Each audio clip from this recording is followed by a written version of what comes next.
বিসমিল্লাহির রহমানির রহিম। আসসালামু আলাইকুম, শুভ সকাল। এই বাজার সদাইগুলো কালকে নিয়ে আসছে রাতে আপনাদের দুলাভাই। আমি আর তখন এখানে আসিও নাই, আর ওইভাবে দেখিও নাই কি নিয়ে আসছে। আজকে সকাল সকাল প্রথমেই তো রান্নাঘরে আসছি, এসে দেখি যে কি কি বাজার সদাই নিয়ে আসছে। এগুলো একটু এখন গোছগাছ করবো আর আপনাদের সঙ্গে একটু শেয়ার করে নিচ্ছি।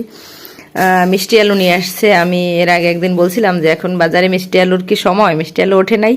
এর কারণ হচ্ছে যেহেতু স্কুল বন্ধ, আমি একটু বাইরের চুলায়, কাঠের চুলায় রান্না করি, মাটির চুলায়। তখন মনে হয় কি মিষ্টি আলু পোড়া দিলে মাটির চুলায় বেশ ভালোই লাগে, এর জন্য মনে হচ্ছিল আর বলছিলাম। তারপরে এই হাটে নিয়ে আসছে। আর এই ছোটো সাইজের মিষ্টি আলুগুলো কিন্তু পোড়া খেতে বেশি ভালো লাগে, ভাজাও ভালো লাগে। আর এখানে বরবটি নিয়ে আসছে। আর কুশি বছর এখন পর্যন্ত খাওয়া হয়নি, দুইটা কুশি নিয়ে আসছে। আর বেগুন, বেগুন তো বরাবরের মতন আমার সবসময় অনেক বেশি পছন্দ, তাই বেগুন নিয়ে আসছে বেশ বড় বড় সাইজের। আর আলু লাগবে, আলু তো লাগেই সবসময়, সে আলু নিয়ে আসছে। আর এখানে দুই রকমের লেবু দেখতে পাচ্ছি। এই লেবুগুলা মনে হয় হাইব্রিড, তারপরে আবার এই লেবুগুলা পেয়েছে দেশি লেবু, তারপরে আবার এগুলোও নিয়ে আসছে। আর নিয়ে আসছে শশা। এই যে আমি আগে একটা ভিডিওতে শশার কথা বলছিলাম যে এই শশাগুলো খেতে বেশি ভালো লাগে। ক্ষীরই বলি না, সে ক্ষীরই না, এটা হচ্ছে সালাদ খাওয়ার জন্য শশা, মিষ্টি মিষ্টি লাগে, হলুদ হলুদ কালার। যশোরের এগুলো, আমাদের এই অঞ্চলের না। আর কিছু উস্তা নিয়ে আসছে। এই যে, আর এখানে একটা স্টিলের মাজনি দরকার ছিল, সেটাও নিয়ে আসছে। আর এখানে বেশি পরিমাণ মুড়ি নিয়ে আসছে, টোস্ট, বিস্কুট। এগুলোর কারণ হচ্ছে এখন আমরা বাড়িতে মিস্ত্রি দিয়ে কাজ করাচ্ছি, একটু পরপরই তাদের চা দিতে হয়, যার কারণে অনেক বেশি টোস্ট বিস্কুটের দরকার হয়। তাই এখানে টোস্ট আর বিস্কুট আছে, মুড়ি আছে। নিয়ে আসছে একটা তরমুজ। তরমুজ তো আসলে এখন সেই বড় লোকের বিলাসিতার মতন অবস্থা, তরমুজ তো হাতই দেওয়া যায় না। যাই হোক, এখন তরমুজের বাজার একটু স্বাভাবিক, এই সিন্ডিকেটের কারণে তরমুজের অনেক বেশি দাম বেড়ে গেছিল। এই ছিল আজকের টুকিটাকি বাজার সদাই। আর এগুলো এখন গুছগাছ করবো, তারপর রান্নার দিকে চলে যাব। মোচা রান্না করার জন্য এই যে মোচা কুটে নিয়েছি। আর এখানে সব রকমের মশলা তো দেওয়া হয়েছে, সঙ্গে দেওয়া হয়েছে চিংড়ি মাছ আর নারিকেল বাটা। মোচা রান্নার ক্ষেত্রে চিংড়ি মাছ আর নারিকেল বাটা এই দুটো অবশ্যই দিতে হবে, কারণ এই দুটো না দিলে আসলে ওইভাবে মজা লাগে না। খুব সুন্দর ঘ্রাণ বের হয়েছে, যেহেতু চিংড়ি মাছ আর নারিকেল বাটা, এটা কিন্তু আসলে খুব সুস্বাদু একটা খাবার। আর সঙ্গে যদি থাকে এরকম মোচা। অনেকে মোচাটা সিদ্ধ করে রান্না করে, কিন্তু আমি তা করি না। আমার মনে হয় সিদ্ধ করে যদি রান্না করি তাহলে তো পুষ্টিগুণটা বের হয়ে গেল, তাহলে আমরা খেলাম কি, শুধু সাবনা। খেতে মজা হবে তখন, হয়তো এখন সামান্য পরিমাণ কষ লাগবে, তখন সেই কষটাও লাগবে না, কিন্তু আসলে পুষ্টির মানটা তো সব চলেই গেল। আয়রনযুক্ত খাবার হচ্ছে মোচা, তাই সেই আয়রনটা ফেলে দিলে আর থাকলো কি। এই কারণে আমি এভাবেই পানিতে কিছুক্ষণ ভিজিয়ে রেখেছি, প্রায় ঘন্টাখানেক পানিতে ভিজিয়ে রেখে তারপরে রান্না করে নিচ্ছি।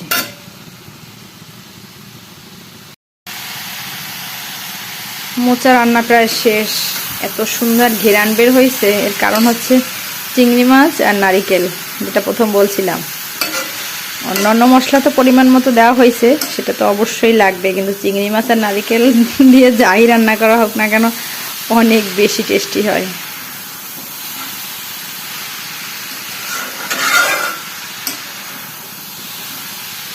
কারা কারা এভাবে চিংড়ি মাছ আর নারিকেল দিয়ে মোচা রান্না করেন একটু কমেন্ট করে জানাবেন তো। না অন্য কোনোভাবে আবার রান্না করা যায়, আমার জানা নাই।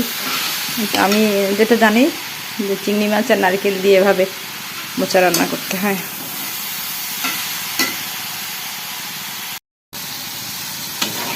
কচুর লতি রান্না করব। আর কচুর লতি রান্না করতেছি চিংড়ি মাছ আর নারিকেল বাটা দিয়ে। যেমন মোচা ও চিংড়ি মাছ আর নারিকেল বাটা দিয়ে রান্না করলে অনেক মজা হয়, আর তেমনিভাবে কচুর লতি ও চিংড়ি মাছ আর নারিকেল বাটা দিয়ে রান্না করলে অনেক অনেক মজা হবে।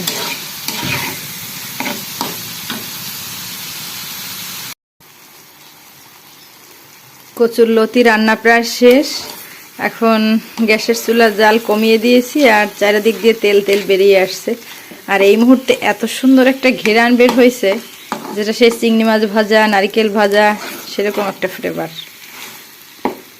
আমার বাচ্চারা খুব একটা বড় না, কিন্তু ওরা কিন্তু ছোটবেলা থেকেই এই কচুর লতি বা করলা, মোচা এই টাইপের খাবারগুলো বেশ পছন্দ করেই খায়, কারণ এই খাবারগুলো ওদের কাছে মজা লাগে। আর আমিও চেষ্টা করি সর্বোচ্চ মজা করেই বানানোর, আর ওরা খায়, ওদের কাছেও ভালো লাগে। অনেক বাচ্চারা এগুলো খেতে চায় না, কিন্তু সেই তুলনায় ওরা কিন্তু এগুলো পছন্দ করে। আর একটু ভাজা ভাজা করে নিব। আম মাখা বানিয়ে নিয়েছি এই যে। আর এখন তো বৈশাখ মাস, যার কারণে আমটা খুব একটা বড় হয়নি, বীজটা বেশ কষি এখনো। আর গ্রেটার দিয়ে গ্রেট করে এভাবে মাখিয়ে নিয়েছি। ভীষণ মজা হয়েছে, ভীষণ মজা। দুপুরের সময় রান্না করছি, আর রান্নার ফাঁকে এরকম একটু আম মাখা বানিয়ে নিলাম। আমার এই আম মাখা দেখে যদি কারো খেতে মন চায়, তার জন্য আমি আন্তরিকভাবে দুঃখিত। জিভে জল চলে আসবেই। সরিষার তেল দিয়েছি, কাঁচা ঝাল দিয়েছি, লবণ, একটু পেঁয়াজ আর একটু গুঁড়ো দিয়েছি, আর একটু অল্প পরিমাণে চিনিও দেওয়া হয়েছে। যাই হোক, স্বাদ সেই লেভেলের, সেই মজা, সেই মজা। আপনারা একটু মাখিয়ে খেয়ে দেখবেন। এই এখন তো প্রচণ্ড গরম, আর এই গরমে এরকম একটু টকটক মিষ্টি ঝাল ভীষণ ভাল লাগে।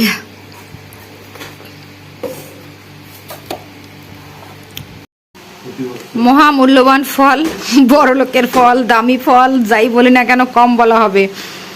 সেই তরমুজ কেটে নিলাম। কেটে নেওয়ার পর যেটা বুঝছি যে এই যে খুব একটা কিন্তু পাকে নাই, আর এটা বলেও লাভ নাই, কারণ এই যে এখনো বীজগুলো সাদা। আর যদি আরও পুষ্ট হতো তাহলে চামড়াটা কিন্তু এতটুক হতো, অনেক বেশি ছাল মোটা।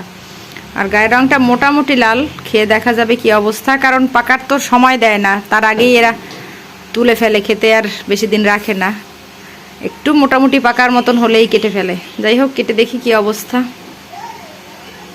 বড় লোকের ফল বলে কথা। হ্যাঁ,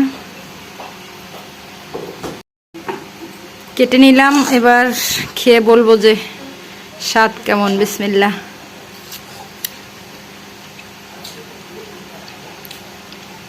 ওই যে বললাম না যে খুব ভালো তাও না, খুব খারাপ তাও না, মোটামুটি। প্রচণ্ড গরম পড়তেছে চারিদিকে, মানে এত বেশি তাপ, তার মধ্যে পানিযুক্ত খাবার বেশি খেতে হবে। আর এই ফলগুলো কিন্তু অনেক বেশি পানি থাকে। আর মিস্ত্রি তো বাড়ির মধ্যে কাজ করতেছে, রান্নাবান্না কিছু কমপ্লিট হয়েছে, কিছু এখনো বাকি। রান্নাঘরের এই অবস্থা, সব এলোমেলো, রান্নাঘরে দাঁড়াতেই মন চায় না। কিছু ভাত তরকারি রান্না হয়েছে, কিছু ভাত, কিছু তরকারি, আরও কিছু বাকি আছে। যাই হোক, কাজের ফাঁকে একটু ফল খেয়ে নিচ্ছি। তরমুজে প্রচুর পরিমাণ পানি থাকে, যাই গরমের সময় অনেক বেশি স্বাস্থ্যের জন্য ভালো। তরমুজ কেটে তরমুজ তো খাওয়া হলো, আর এখন আনারস কেটে আনারস খাওয়া হবে। ছোট ছোট সাইজের আনারস। এই আনারসগুলো কিন্তু এর আগে যতবার খেয়েছি অনেক মিষ্টি হয়েছে। আর এবছর বলতে এই প্রথম মনে হয় নিয়ে আসছে। এর আগে অন্য আনারস তো খাওয়া হয়েছে, সিজনের যে আনারসগুলো থাকে সেটা খাওয়া হয়েছে। আর ছোটো আনারসগুলো এখন কেটে দেখবো যে কী অবস্থা। এর আগে যতবারই মানে বাসায় নিয়ে আসছে খুব মিষ্টি হইতো। আর আমি একবার রাঙামাটি বেড়াতে গিয়েছিলাম, তখন এই আনারসগুলো দেখেছি ওই রাঙামাটিতে। বেশ আগের কথা, অনেক বছর আগের কথা। তখন মানে 3 টাকা করে এক একটা আনারস, সুন্দর করে ওরা কেটে কুটে পরিষ্কার করে একটা বাঁশের কাঠির মাথায় এরকম করে খাড়া করে দিত, বিক্রি করতো ভ্যানে করে। হ্যাঁ, আইসক্রিমের মতন করে সবাই মানে খুব পছন্দ করে খেত। 3 টাকা। সেই দিনটার কথা এখন মনে পড়ে। সেই সময় এরকম ছোট্ট ছোট্ট আনারস দেখেছিলাম সেই রাঙামাটিতে। দুপুরে রান্না বান্না শেষ, কাজ বাজ সব শেষ, গোসলে যাব। সেই সময় আপনাদের দুলাভাই এই মাছগুলো নিয়ে আসছে। এখন এগুলো কোটা বাছা করতে হবে, তারপরে গোসলে যেতে হবে। মাছগুলো বাজার দিয়ে আনা হয়নি, একটা লোক নাকি ওনার ঘের আছে সেখান থেকে ধরছে। আর আপনাদের দুলাভাই সেখান থেকে ওনাকে ফোন দিয়ে বলছে যে এরকম কিছু মাছ ধরছি, তাই ফোন দিলেও সে আবার নিয়ে আসছে। যাই হোক, এখন মাছগুলো কোটাকাটা করি। মাছগুলো খুব বড় না, কিন্তু বড় কথা হচ্ছে যে মাছগুলো ন্যাচারাল ওয়েতে বড় হয়েছে, ওইভাবে চাষের মাছ না।